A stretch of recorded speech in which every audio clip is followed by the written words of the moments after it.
morning, everyone, and welcome back to HMA 2021.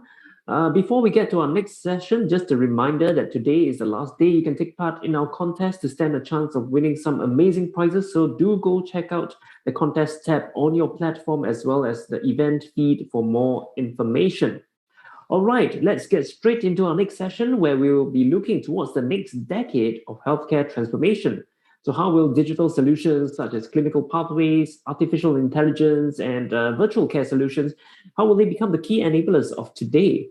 Joining us to discuss this and more is Dr. Denise Bassal, the President and CEO of Clinical Effectiveness at Wolters Kluwer Health. Now, if you've got any questions for Dr. Denise over the course of the presentation, please do send it over in the Q&A tab and we'll try to get them answered later. For now, though, let's give a very warm welcome to Dr. Denise Bassal.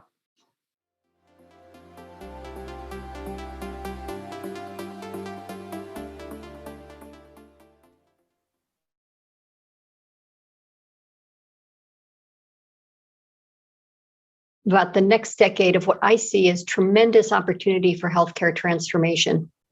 Our clinical effectiveness business at Wolters Kluwer has a mission to improve the quality and reduce the cost of healthcare globally, with a suite of solutions that provide technology-enabled decision support across care teams, including physicians, pharmacists, nurses, and patients. Although we've been doing this for almost 30 years, the last year and a half brought unique challenges as we were relied on to help clinicians provide the best patient care during the pandemic. But despite the challenges, that view from the front lines gave us a unique perspective into how healthcare may change moving forward. And I'd like to share that perspective with you today. I'll begin by saying that while the pandemic forced us to rethink what healthcare will look like in the coming years, most of the trends I'll share with you today aren't new. I believe the New York Times said it best with the headline that the pandemic isn't changing everything, but it is speeding up trends that were already underway. 4 of those key areas of change that I'll highlight for the rest of this discussion include, starting at the top left, decision support guidance and workflow, leveraging data, AI, and other advanced technologies, a scalable blend of virtual and in-person care, and more personalized and contextualized experiences. Let's begin by talking about decision support and workflow. First, a test. What's the difference between these 2 pictures? This isn't a trick, they're mirror images, but otherwise they're the exact same people. These pictures represent 2 well-matched populations of people in 2 cities in the United States. New Haven, Connecticut on the left, which is home to Yale University, and Boston, Massachusetts on the right, where I'm speaking to you from today, which is home to Harvard, among other prominent universities. When I say these are well matched, I mean that demographically, including age, gender, fitness, health problems, etc., these populations are very similar. Now, why is that important?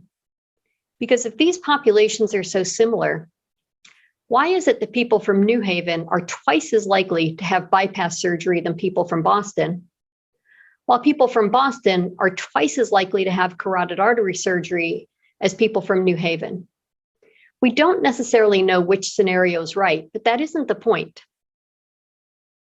The point is that for no other reason other than where you live, you may get very different healthcare. Maybe you're asking yourself if this is a big deal. Does it really matter? And the answer is yes, it most certainly does matter because of data like these.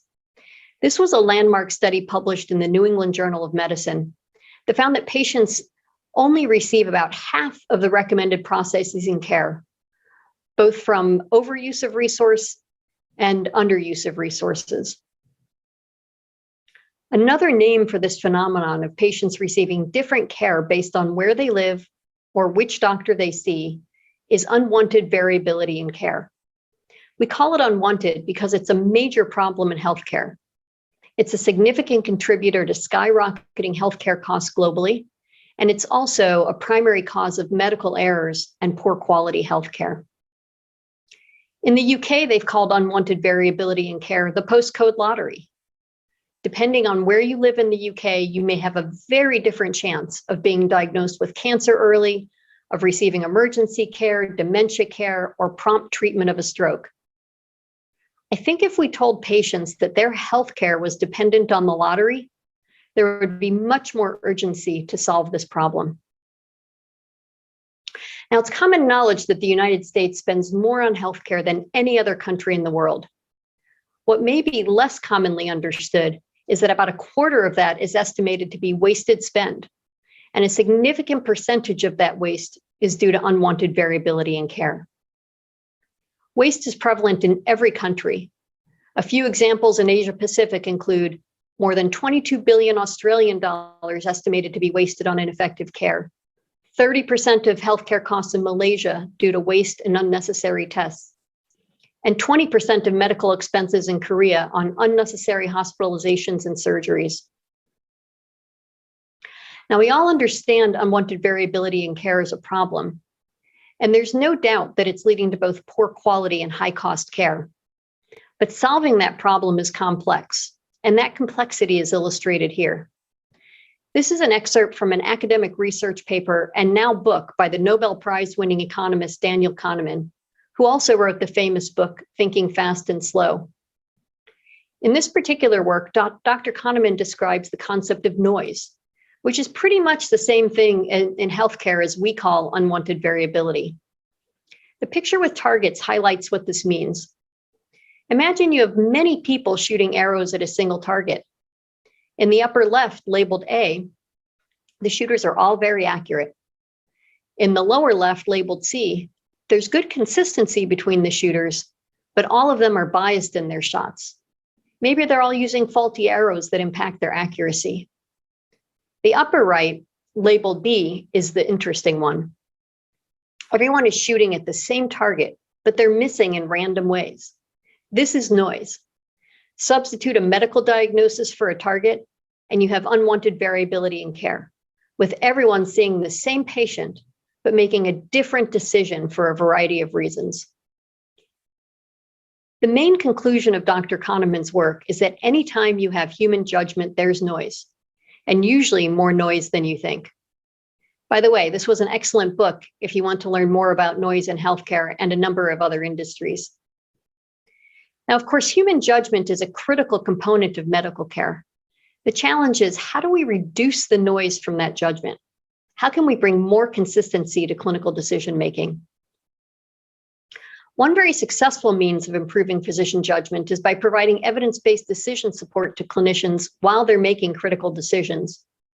This is the business that UpToDate has been in for more than 30 years, and we have a lot of experience with it, as UpToDate is now the global leader in clinical decision support, with more than 2 million clinician users and over 1,200 searches for answers to clinical questions per minute. UpToDate has been well studied. I'm showing a few of those studies here, including one from Singapore, which found that use of UpToDate changed medical decisions about 1/3 of the time it was consulted. A study from Japan, which found that use of UpToDate remarkably reduced diagnostic errors. And a study from the US, which found that use was associated with improvements in multiple quality measures, a shorter length of hospital stay, and reduced mortality. So why are tools like UpToDate so successful? One fundamental reason is that without tools like UpToDate, it's nearly impossible to standardize evidence-based care across large groups of physicians. The medical literature is too vast, and without clinical decision support tools, it isn't accessible at the point of care where physicians really need it. We have a true infodemic in healthcare, where the volume of information has outpaced the ability of physicians to absorb it without help. And COVID made the infodemic much worse. Between 2008 and 2018, the number of scientific publications was increasing about 4% per year, a very large number on its own. But that pales in comparison to 2020, when 4% of the world's research was devoted to coronavirus alone. And overall medical journal submissions increased by 50 to 90% compared with 2019. If we expect clinicians to make less noisy decisions, we simply have to help them with tools to support those decisions. We've had a unique window into this problem, as UpToDate content on COVID alone was searched almost 30 million times in the last year and a half. Decision support tools, of course, go beyond answering clinical questions with evidence-based content. Another area of increasing study is the use of clinical pathways to help standardize decision-making. Clinical pathways can take the problems that are most expensive, leading to the most variability in care, and align care teams to make consistent decisions. A growing body of literature suggests that outcomes, cost, and even documentation in the patient record can be improved with adherence to clinical pathways. So what is the future of evidence-based care? One critical part of the future is making better use of the electronic health records that we've invested billions of dollars on globally, $36 billion in the US alone.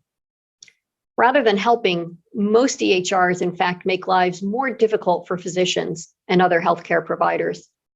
That speaks to the title of this 2019 article, Death by 1,000 Clicks, Where Electronic Health Records Went Wrong. One of the ways they went wrong is that few EHRs incorporate decision support that we know can help physicians provide better care. But in our experience, even simple integration of decision support into the EHR has resulted in positive attitudes around the EHR, as well as more use of clinical decision support and more use of the EHR itself. And as more EHRs begin to use standards like Smart on FHIR, it will become easier to do more advanced integrations that support clinical pathways and other types of advanced clinical decision support.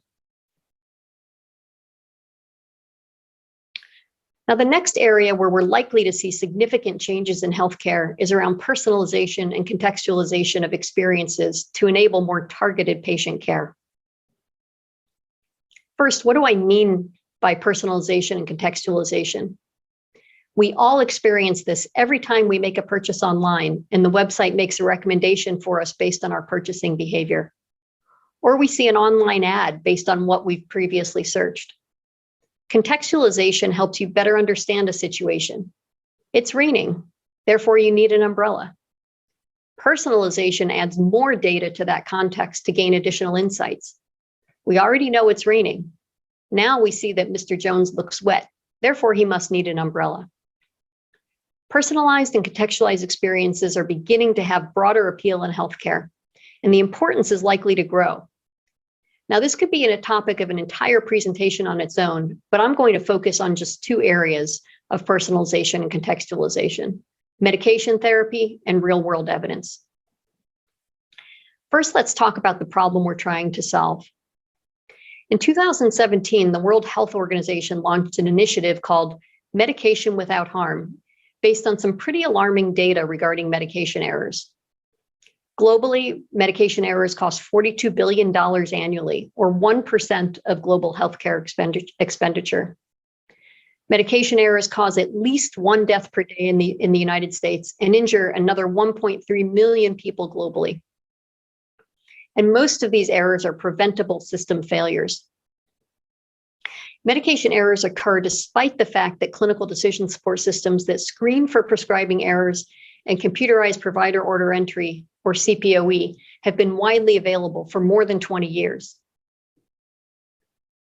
But one challenge with the way that drug screening has been implemented in most EHRs is alert fatigue, where the effectiveness of screening diminishes substantially as clinicians either ignore alerts or hospitals themselves turn off the alerts. Some studies have found that alerts are overridden by physicians up to 90% of the time, including important alerts that could prevent a serious drug allergy, drug interaction, or dosing error. In addition to alert fatigue, a second challenge is that many hospitals are either doing minimal screening with some manually configured alerts in the EHR, or doing only basic screening with rudimentary content that's infrequently updated and with little ability to manage alerts.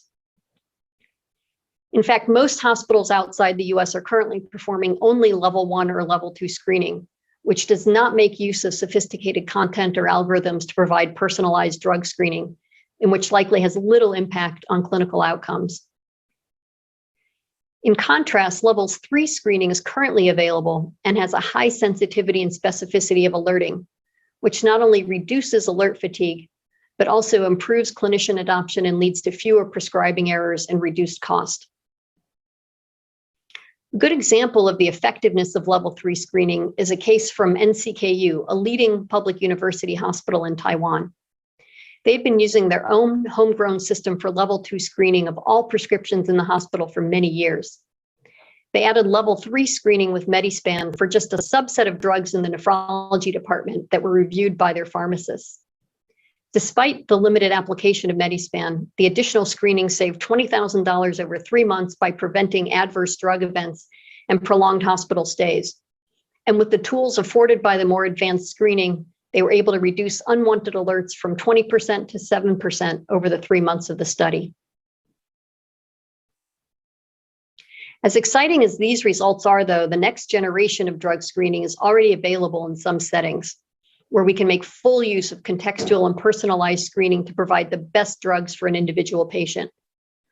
There are many examples of level 4 screening, but I'll focus on just one for now, pharmacogenomics. Pharmacogenomics is a study of how a person's unique genetic makeup or genome influences his or her response to medications. The potential impact of employing pharmacogenomics in drug prescribing is large. We know that almost everyone carries a genetic variant that could influence their response to medications, and most of us carry more than one variant.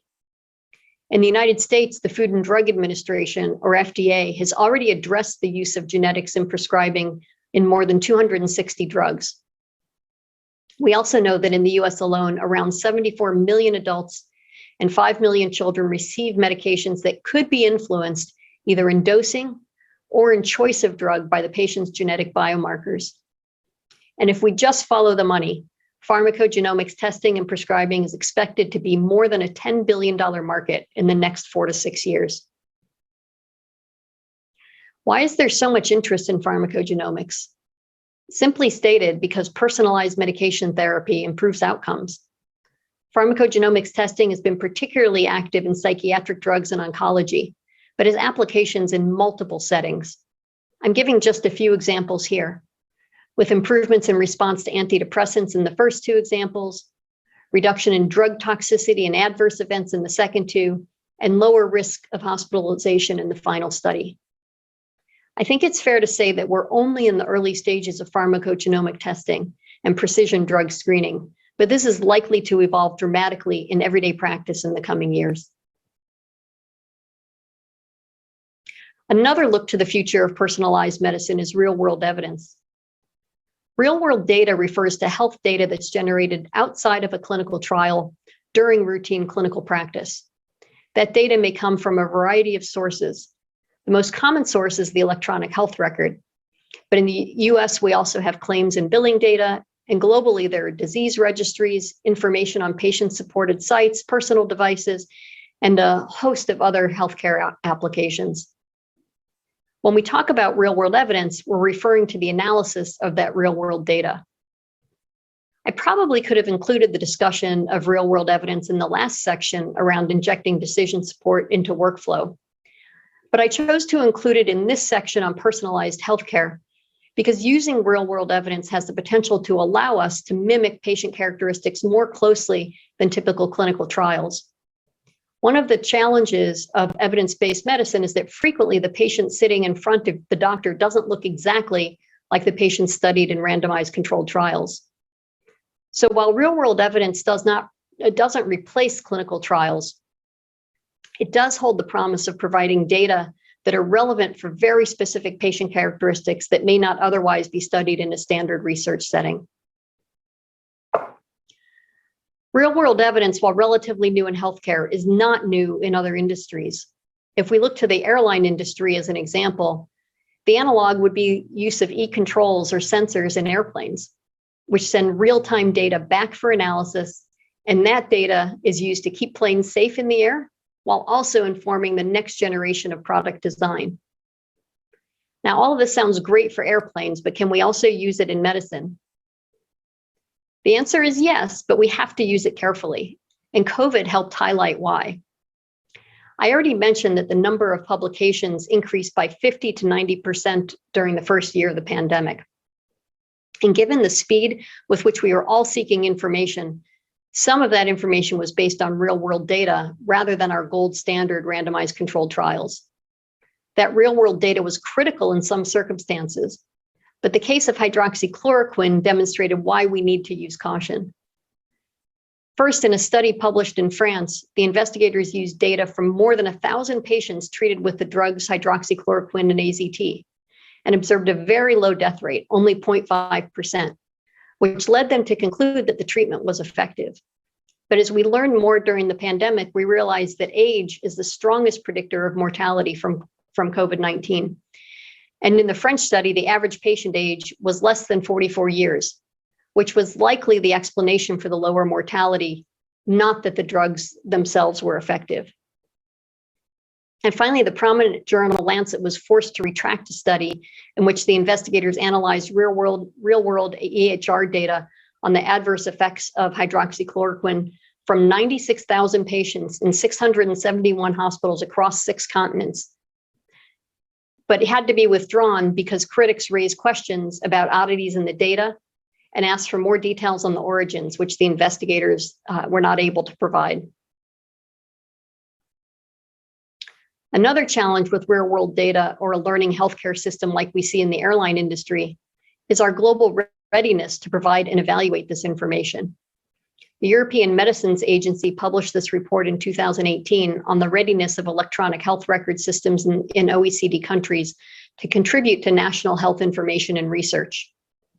You can see that we're in various stages of technical and operational readiness on the x-axis and data governance readiness on the y-axis. But there's no doubt that this readiness picture will continue to improve. There are already several initiatives underway globally to improve readiness for examining real-world data, and several examples where breaking down the wall between this research setting and clinical practice are leading to better understanding of the effectiveness of drugs and care pathways. In New Zealand, there's a national EHR, which is allowing data analysis to support personalized medicine. In Australia, there's legislation already around data governance. 13 countries offer financial incentives for providers to adopt EHRs that conform to certain standards, while the European Medications Agency Code of Conduct facilitates cooperation between the pharmaceutical sector and healthcare systems to support the evaluation of real-world data. With all of this underway, and with appropriate governance, my anticipation is that real-world data will have a material impact on how care is practiced, certainly within the next decade, and potentially even in the next 3 to 5 years. I'm going to consider the last 2 trends together, as there's considerable overlap. The next several years, we're likely to see considerable evolution in artificial intelligence and other advanced technologies in healthcare, while COVID-19 has certainly accelerated virtual care. To illustrate where these trends are likely to come into play, I'm going to move us for a moment away from personalized healthcare to the broader question of how we're going to care for populations over the next decade. Population health becomes particularly important as we think about how to manage the rising costs of healthcare. The biggest challenge we have today in managing populations is chronic diseases like diabetes, hypertension, cardiovascular disease, and the others you see here. Globally, it's estimated that 1 in 3 adults has multiple chronic conditions, and care for these patients consumes anywhere from 70 to 85% of healthcare costs.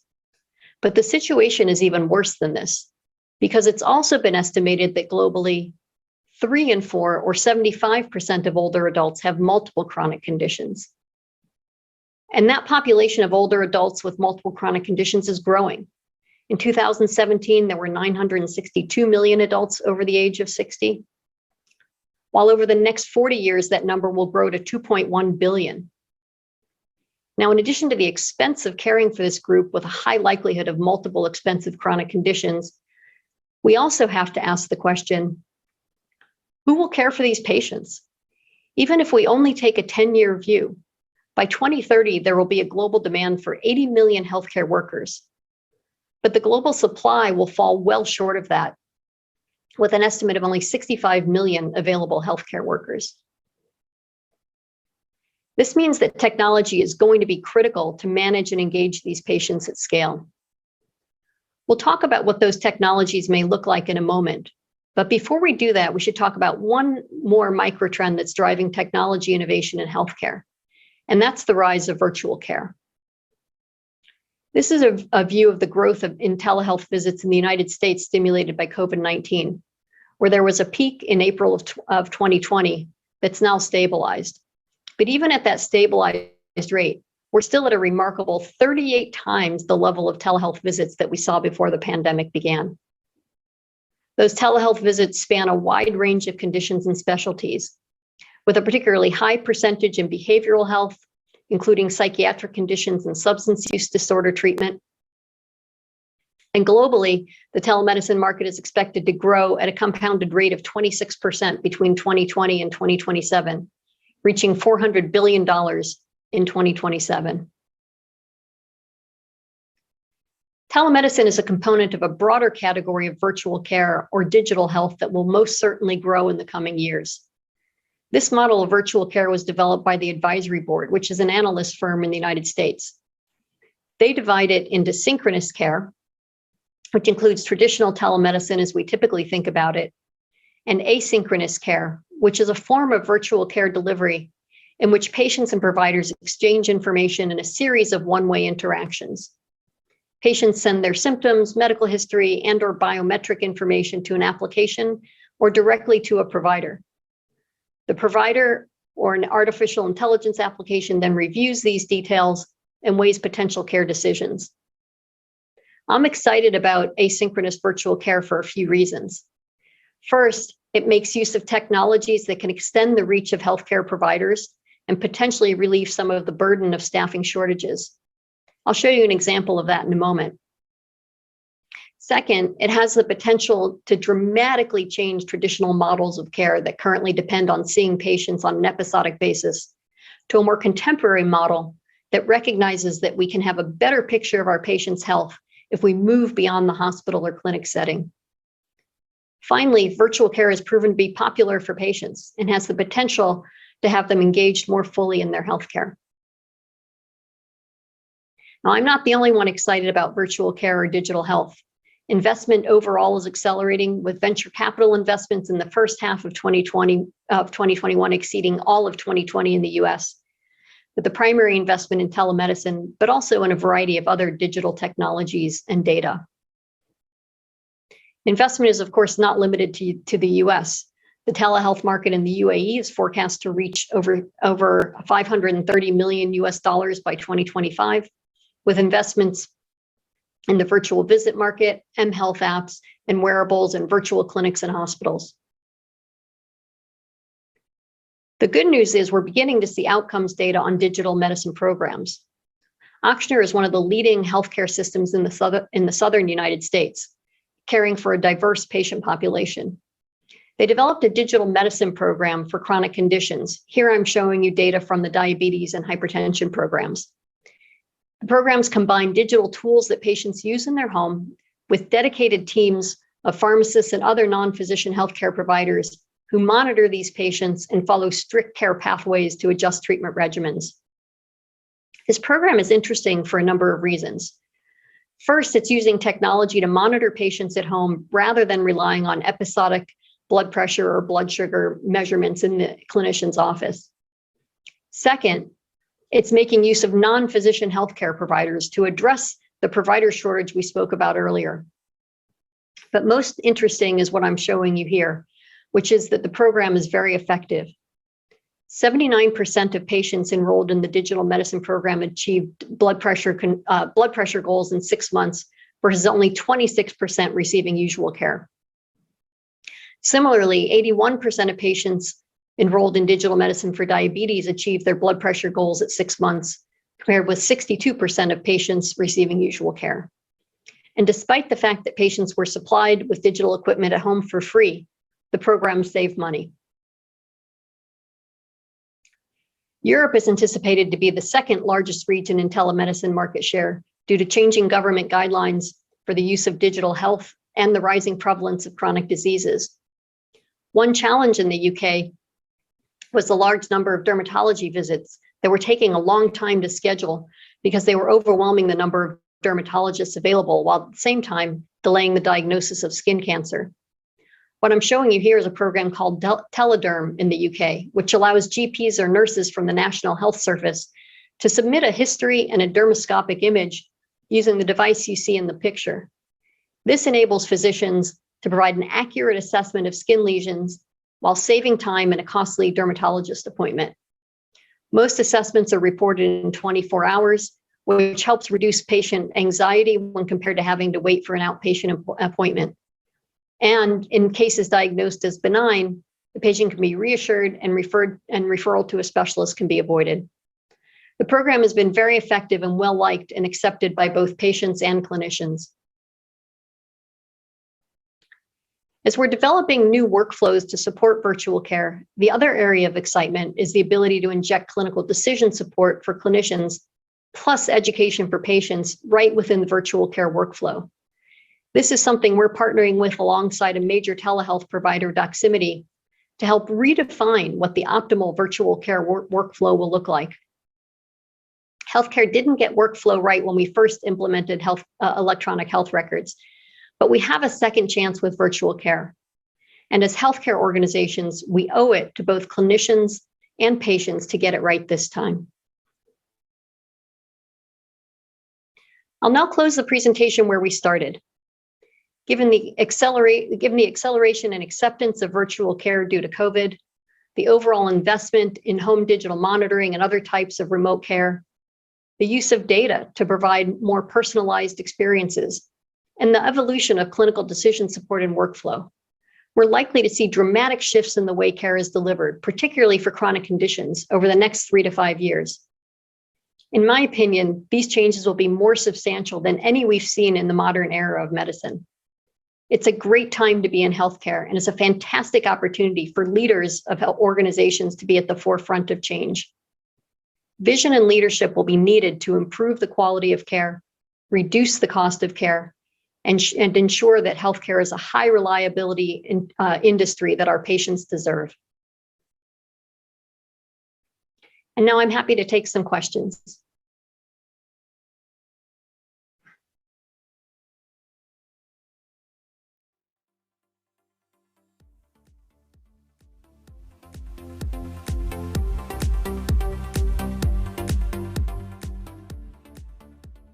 Thank you for that wonderful and comprehensive presentation, Dr. Denise. Well, let's move on to the Q&A segment now. If we can get Denise on screen. There we go. All right, and we've got quite a few audience questions, and let's go through them, as many of them as possible. So the first question, Dr. Denise, is that with postcode lottery in healthcare, what do you see as the underlying reasons for care variability? Yeah, this has actually been very well studied over the last really 40 years. The leader of that is Dr. Wenberg from Dartmouth University. And as he studied the reasons for unwanted variability, it really falls into 3 categories. The first, very simplistically, the first category is the decisions that physicians and other healthcare providers make, often based on inaccurate information or sometimes just on conflicting information between providers. The second category is the decisions that patients make. There are a lot of areas of healthcare where we really need to understand the values and preferences of our patients. And if they're not sufficiently informed or empowered to participate in their care, then that's another reason for unwanted variability. And then the third category is really talks about the supply and demand of medicine. So if we have, as an example, more cardiologists, we tend to do more cardiac procedures. So the key is to really go after those 3 areas of unwanted variability if we want to invoke some change. Right. Let's move on to the next question. Someone's mentioned that it was very interesting insight from the quote, where there's judgment, there is noise. So how do hospital leaders minimize this noise in a systemic way? It's a really difficult problem. A lot of it really involves changing behavior of clinicians, changing behavior of patients, and behavior change is not an easy thing to do. These are really well ingrained behaviors amongst all of us.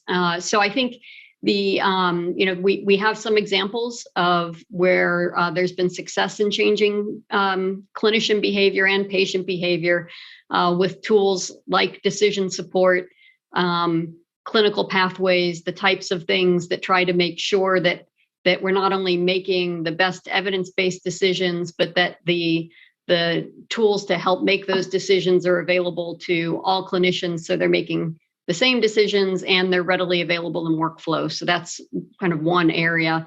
And then really going at that second cause around patients, helping patients be more involved and engaged in their care. Again, a lot of digital tools now available for that. Can also be very impactful in terms of reducing unwanted variability or decreasing noise, as Dr. Kahneman says. Right. And I think the next question is something that perhaps some clinicians are concerned about, is that if AI systems can answer patients' health concerns, how will that affect the doctor's role in healthcare? I hope it makes it so that physicians are operating more at the level at which they're trained. So I think AI will never replace physicians, but it might replace some tasks that then can allow physicians to do other types of things that that they're trained to do. So I think AI can help augment or assist in some decision making.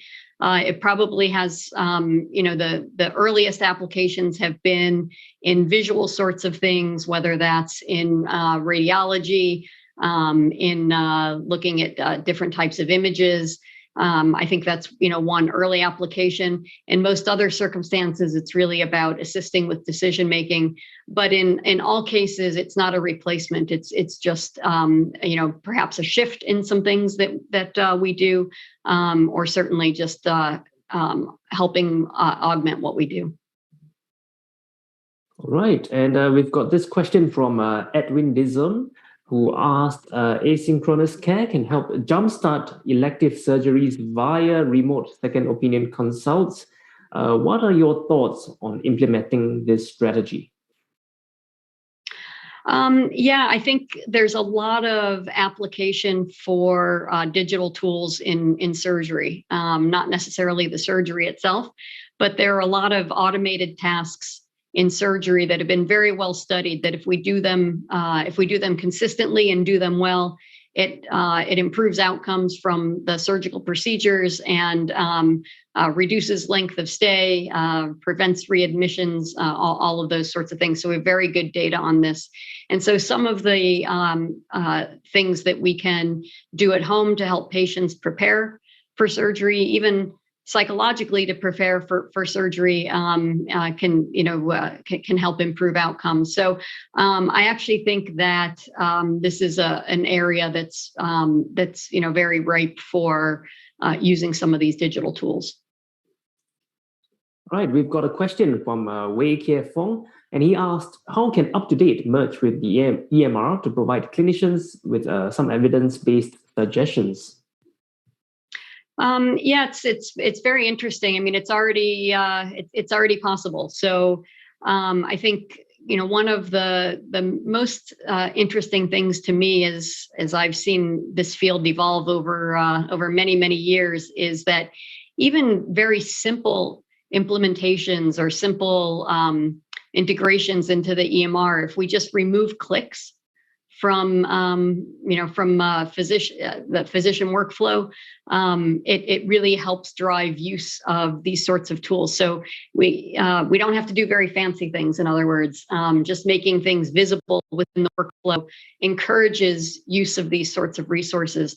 Now, of course, that's very simple. We never keep things quite that simple. There are also some very complex or more complex integrations of clinical pathways that we're beginning to undertake, where we can be a lot more prescriptive, not just wait for clinicians to ask questions of UpToDate, but actually push that information into the workflow based on the patient context and based on the patient circumstances.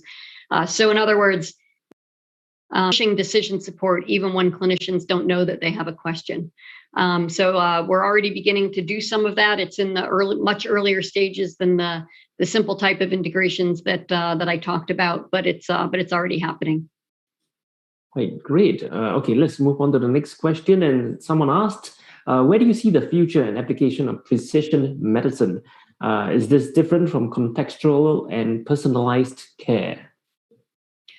They're really probably just on the same spectrum. So I think drug therapy is an obvious one that I already spoke a little bit about. It's a very natural one. It's a topic of a lot of research and a place that we know we can make an impact.